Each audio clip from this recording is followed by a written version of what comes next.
All right, I have a huge video for you guys today. I cannot stress enough, okay? This is going to be a treat, all right? What we're going to do is Alex Jones went on Tucker Carlson, and the episode just came out, and there is a section in it, okay, right here, which is titled, Are We on the Verge of Civil War? Right there, okay? And what the section is all about is a plan that John Podesta had planned out and gamified with other people who were deep state guys. And it was about inciting a civil war, specifically step by step, and how those things are actually happening right this second. And it appears that they are implementing it, if not all of it, part of the plan. And what we're going to do with the back half of this video is I'm going to show you a section of Coop's video, okay, that he did about pizza and Gates, okay? Now, he was smart enough to know that you don't want to put those two words together if you want to have any kind of reach on the tube that is you. And again, that portion is the one where you are going to look and go, if you don't know anything about Lasagna Gate, if you don't know anything about that particular topic, this is going to melt your brain. This is the part that's just so undeniable where you're like, wait a minute, like people said that was an unfounded conspiracy theory. You're all, yeah, they did, didn't they? Almost like a coordinated effort so that people would not look into some of the most suspicious things you've ever seen coming directly from those two brothers, John and Tony Podesta. Okay, so I'm going to show you guys that stuff right afterwards, and we're going to jump right into it right now. Now, the reason I started on this one is because Alex Jones had the Supreme Court reject his appeal of the $1.4 billion Sandy Hook judgment. I don't have any idea why they rejected that, but I do know exactly why that judgment happened to him, because the CIA guy got caught on hidden camera with James O'Keefe, and he admitted that it was a coordinated intelligence operation to break Alex Jones. So we're about to get into the Podesta Plan and all of that stuff, but just a reminder, John Podesta was Hillary Clinton's chief of staff. He was also the chief of staff, I believe, for the Obama. He was running, I believe he was running the climate, some climate thing for the Biden administration. Like, this dude is a very, very powerful person. His brother, Tony, was running one of the most influential and powerful lobbying groups in the world. He had a bunch of, these two guys, you're talking about two of the most powerful people in the world, and they are brothers. And you look at them from the outside, if you don't know anything about them, you're like, oh, okay, these guys are just Washington, D.C. insiders. And you're about to hear the Podesta Plan from Alex Jones related to inciting a breakup of the United States. And these are deep state guys where you've always heard, the breakdown of the United States. And you're like, who thinks is a good idea? Well, apparently these guys. And then we're going to get into, like I said, we're going to get into the Lasagna Gate stuff, which shows like this is like devil worship stuff. As insane as that sounds, okay? Like, as insane as that sounds, you will not think it's that insane after you watch it. And that's the second half of the video. But first, let's watch the Civil War stuff. What is the Podesta Plan? Well, when I talk about this, I get chills because in August of 2020, Breitbart wrote about it, the Daily Caller wrote about it, but the New York Times wrote about it first. And Podesta does this big Democrat Party war game. Which Podesta? John Podesta. Former White House Chief of Staff, yep. Absolutely. And then later the climate czar for Biden, or divvying up the climate money. Stealing it. He comes out of this huge report. They published the whole thing. And I'm reading like this, it was like 70 pages or something. And they say, if Trump wins in 2020, this is in August, months before, which they were able to steal it, so he didn't. He said, we're going to have Western states secede. We're going to have blue cities secede, but we'll start with the Western states, California, Oregon, and Washington. And we'll call it over migrants and sanctuary cities and healthcare at first, which they're now doing. I'm getting chills because it's all happening. Like you go to a play and you're reading, oh, the next act is this. And Romeo and Juliet, it's all right there. And they say, if he wins, we will say it's illegitimate. We will have blue states first secede and that they're going to be sanctuary cities for the illegals. Then when there's civil unrest, which they'll furnish, Trump will send the National Guard, and then there'll be a massacre of the migrants, and then we will kick off a civil war. Then all the blue cities across the country will secede. Then New York, Massachusetts, and others will secede. And we'll form what we call the Western Alliance, and we will then, the U.S. military will be with us, because they control the generals. People that think otherwise, that was Trump's big mistake, he found out. most of them are globalists at the top, not your enlisted, they're great people, and that they would then form a military alliance if Trump didn't stand down, and they would march on D.C. And then they made a movie produced 2 years ago, they released last year, called Civil War, that is the last act of the Podesta Plan. Hey, how many people thought that when Civil War came out, that was not some kind of propaganda tool? You know what I mean? Like, the timing of this is a little bit sus. You know what I mean? Seems a little bit suspicious. Oh, Civil War, huh? Like, that's the blockbuster. By the way, the guy who made that movie made a couple fantastic movies. Ex Machina, about artificial intelligence, by the way, one of my favorite movies of all time. Literally, like, one of my absolute favorite movies made by the same guy. But Civil War was not like some fun movie. It was like, I don't know, to me, I watched it, I'm like, I hope this just makes everyone understand that this is the last thing that anyone should ever want, is Civil War. But again, it did feel like a piece of propaganda at the time that I watched it, where I'm like, what are the odds that they're just doing this and it's just like random? You know what I mean? Just felt a little on the nose. That's in a 2+ year Civil War, race-based. At the end, they go and, the black female sergeant kills the Trumpian figure in the White House. And that's because evil white people are out massacring brown people across the country. So the U.S. military reconvenes under a Gavin Newsom's command type. And then they come in, and then they take over the country, and then they re-educate all the evil right-wingers and evil white people.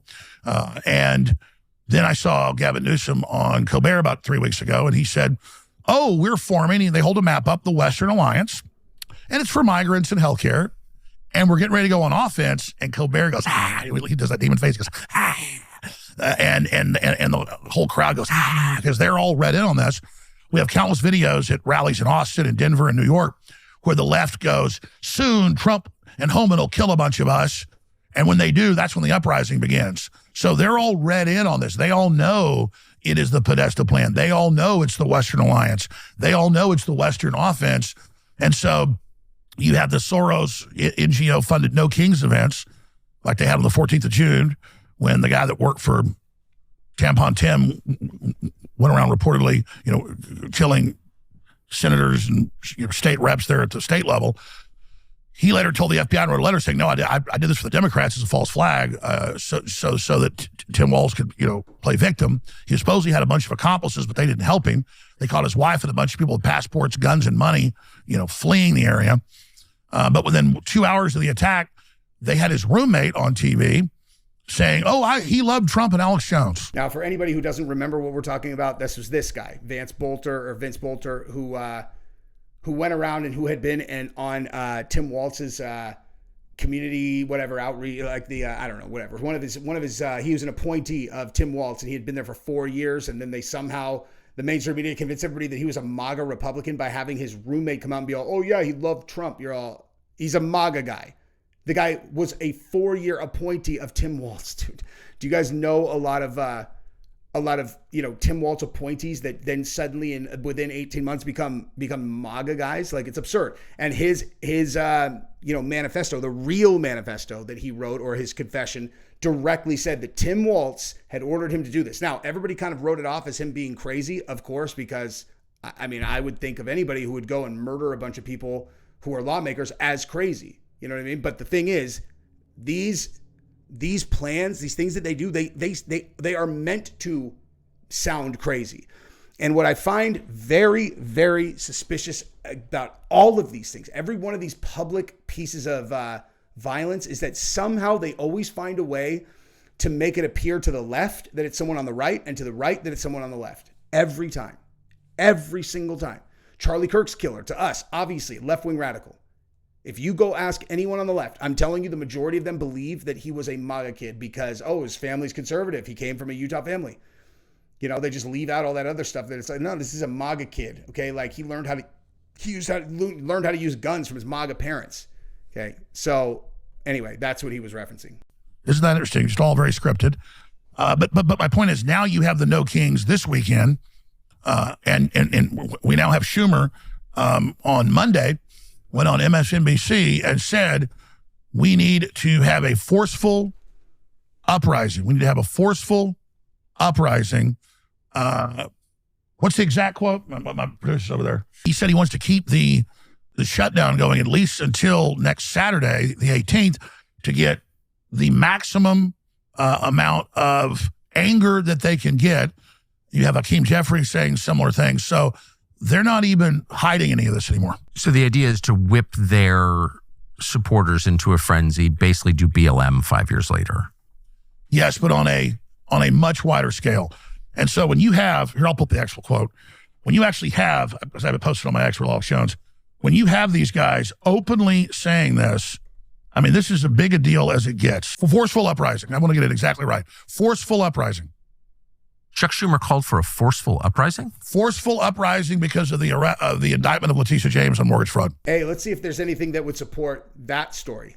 Breaking, New York Attorney General Letitia James threw up a black power fist at a Zohran Mamdani rally, her first public appearance since her federal fraud indictment. Okay.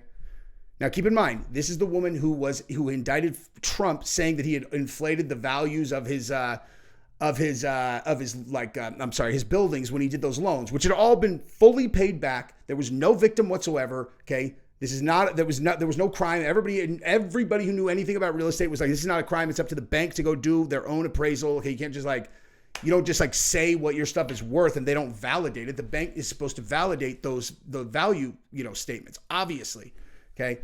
Now, in her case, apparently she owns 4 homes, all of which have owner-occupied loans on them. Okay.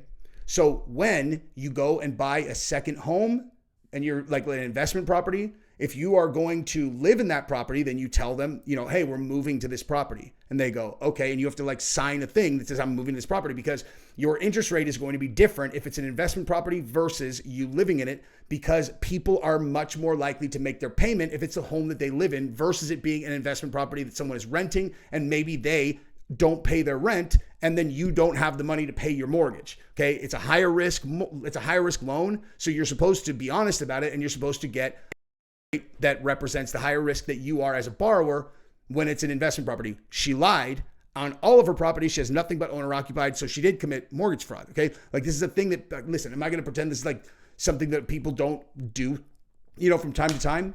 But if you want to go to war with the incoming president and you have committed fraud, whether it's small or big or whatever, they're going to get you, especially if you indicted Trump on stuff like this. You had to know they were going to get into your shit. You committed fraud. Now she's doing a black power fist. Watch this.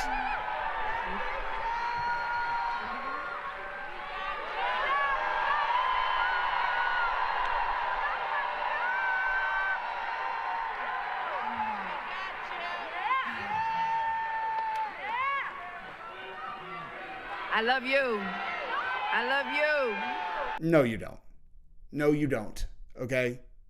No, you don't. You went to war and you lost. And now you're trying to make this into a race issue. You were the New York Attorney General.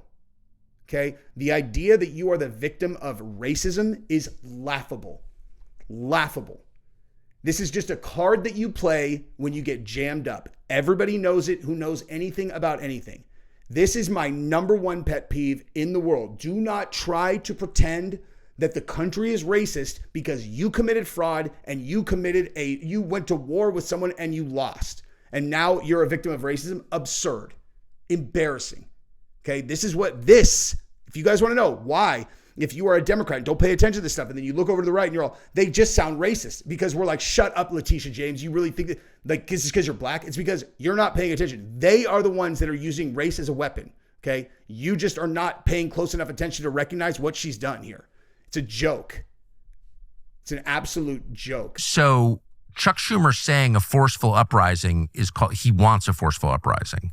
He called this weekend for a forceful uprising, close quote, on MSNBC. He goes, we need to have a forceful uprising to this, similar to his, you've reaped the whirlwind thing, you're going to get it. So they're obviously agitating for more violence. You see the governor candidate in Virginia, after the AG candidate, who's been in the lead, said, I want to kill these state reps, I want to kill their children, I want to kill cops. And then the other gubernatorial candidate asked the lady, will you decry him calling for killing members of the legislature and their children by name? And she said, nope. Yeah, it was even better than that, because the candidate running for governor who was asking the other candidate to swear off the violent threats was black. The black lady was like, so are you willing to go ahead and swear off and denounce what your attorney general candidate on the Democrat side said, and the white candidate, who's the Democrat, refused to do it. Hilarious. You know, you guys want to play the race card. It just makes it that much funnier when the white lady, you know, refuses to denounce violence when the black lady is being like, do you think that you could go ahead and do that? It's like their entire platform is fraudulent. They use race to trick people into voting for them, because they make it out like the right is all racist. And so it's like, yeah, oh, they're all racist. That's why you should vote for us. It's like, yeah, that's not true. And even if it was true, what are you doing for them? What are you offering them that is going to help them in the face of the racism that actually doesn't exist? But even if it did, what are you providing to them? DEI? That's what you got? Come on, dude.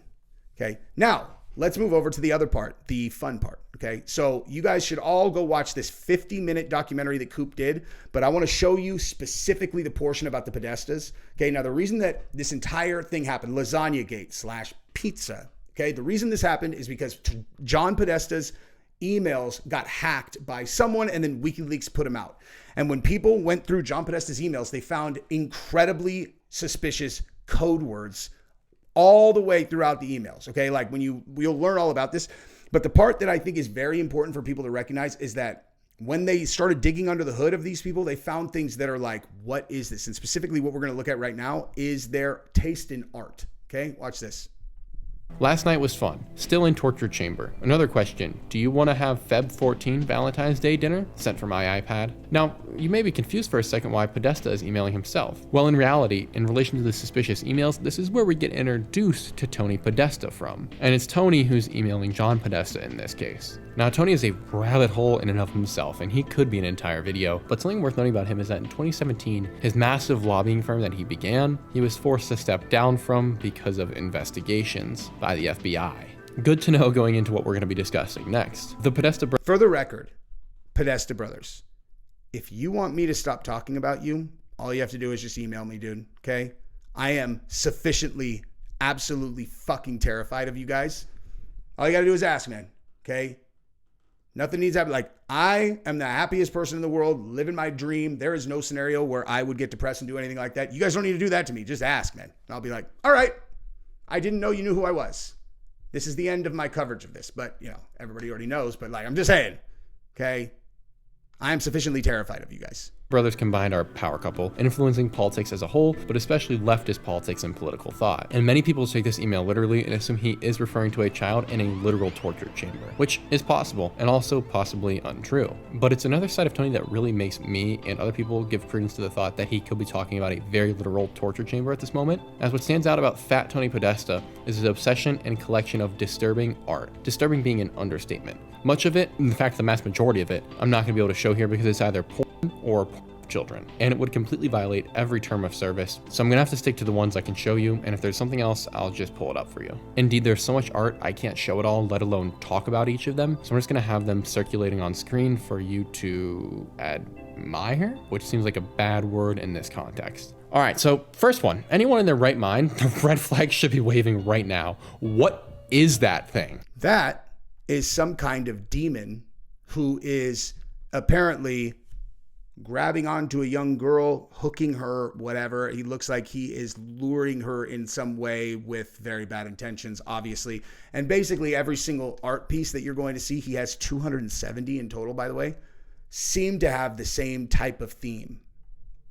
It's grabbing a child and touching its butt.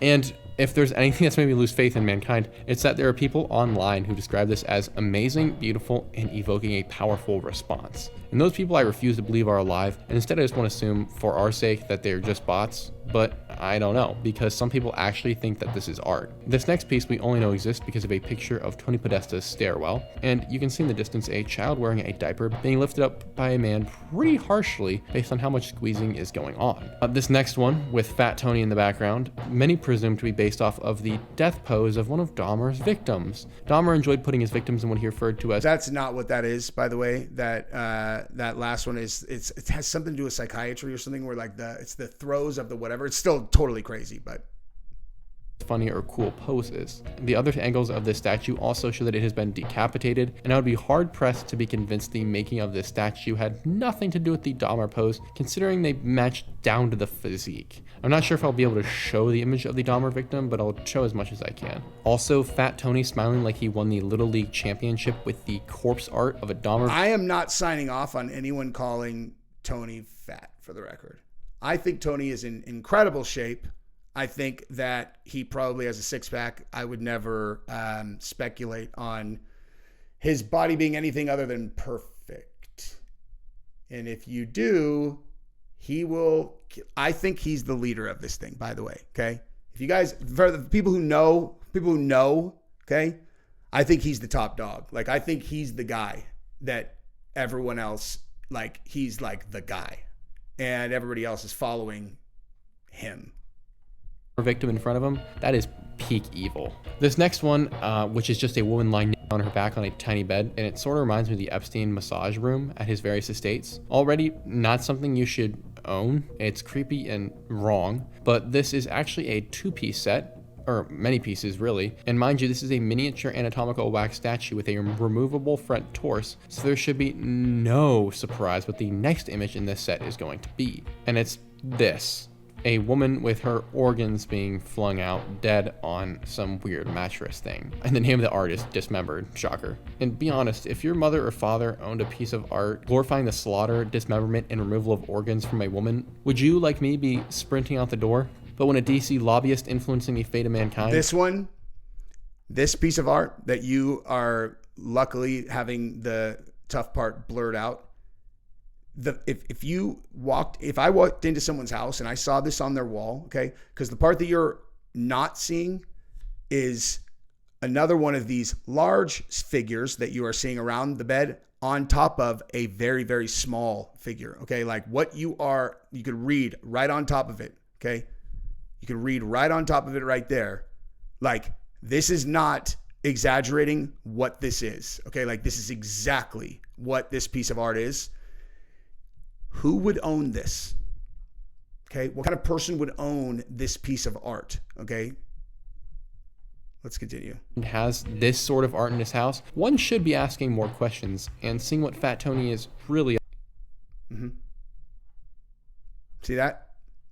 More big groups of adults around, like, and more like on top of tiny little figures in these art pieces. Like, these are all owned by the same person who has a great body and is in incredible shape and definitely is the scariest person on the face of the earth. I'm terrified for real of him. Like, I can't, there's no words to explain how dangerous I think these people are, like, for real. And anyway. Up to, because his collections don't leave a lot of room for misinterpretation. It's like the Key and Peele skit where the rapper can. Yep. All of this owned by the same person. Okay. Read the screen. Okay. All owned by Tony Podesta, the brother of John Podesta, who has the Civil War thing that we just learned about. Confesses to murder on a track, and everyone says it's just art. No, this isn't art. This is evil, disgusting garbage claiming to be art, but serving as a confession, or really more of an obsession with what he's done or is involved. How about that one, guys? What does that do for you? Okay. What does that one do for you? Just more demons with, little beings in cages. Involved in. And there is no person I know who, if they own that piece, I wouldn't immediately assume they were up to the most nefarious acts imaginable. And there are literally hundreds of pieces of art this guy owns, each of which is somehow more nefarious than the last. That's John Podesta right there. That's not Tony. That's John Podesta, and just more art of people eating dead people, which is a very common theme for them also, aside from like the kid stuff. Like, lots of common art that depicts people being eaten. Marina Abramovich, who's another very close associate of theirs, she's a witch, she's a witch. And that probably sounds crazy to people who don't know this story. But again, when you watch this documentary that I have on the screen right now afterwards, you'll understand. I'd take a break going through all of them I could find online because they're just that vile. The ones I've showed you don't even compare. That being said, we know that Podesta has at least 700 pieces of art as of 2015. Interestingly though, most of it has not been seen by the public. Indeed, when you go to the internet and you look up Podesta's art collection, you can find the National Gallery website, and that only houses 181 of what are referred to as his selected works. And many of these have also had their images removed from the website, which means they must be terrible, because there are also actual images of just porn on this National Gallery website, and yet they had to take these other things down. So what are these other things? This actor right here has always creeped me out, dude. Do you guys recognize this guy? He's always creeped me out, man. And remember, these are on display in our country. Feel free to look it up for yourself, but the same imagery arises, that being an obsession with erotic material, including a sickening number of partially and entirely nude females, both old and young. Plenty of hints at dismemberment, and even a clear obsession with children, and these are on public display. Indeed, we do know things get pretty wild in Podesta's home, because the Washington Post reported that visitors to Podesta... Okay, you guys get the point? You get the point. Have I piqued your interest in that story? Okay, because that is the sliver tip of the iceberg of the story that is Lasagna Gate. Because anybody who sees that all of those art pieces, and you just saw barely any of them, okay? Common theme though through all of it, and they continue on through lots of other stuff and a bunch of other people that are involved that all got triggered from John Podesta's hacked emails. If you had heard that Pizzagate was a debunked conspiracy theory, you have read incorrect information. That's not true. No one has ever debunked it, ever. They have just called it a conspiracy theory. No one's ever explained any of the things that were in, like the thing is there's no bulletproof evidence. Like there's nothing where you can go, oh, okay, that person disappeared. But you're talking about a level of smoke that you can't exaggerate, where it's like, okay, like either this guy's obsessed with this. I mean, you just need to watch it, dude. As a matter of fact, how about right now? Go over to his channel, check out this video, okay? Enjoy. That's what I've got for today. I love you guys. Subscribe to the channel, ring the bell. Bye-bye.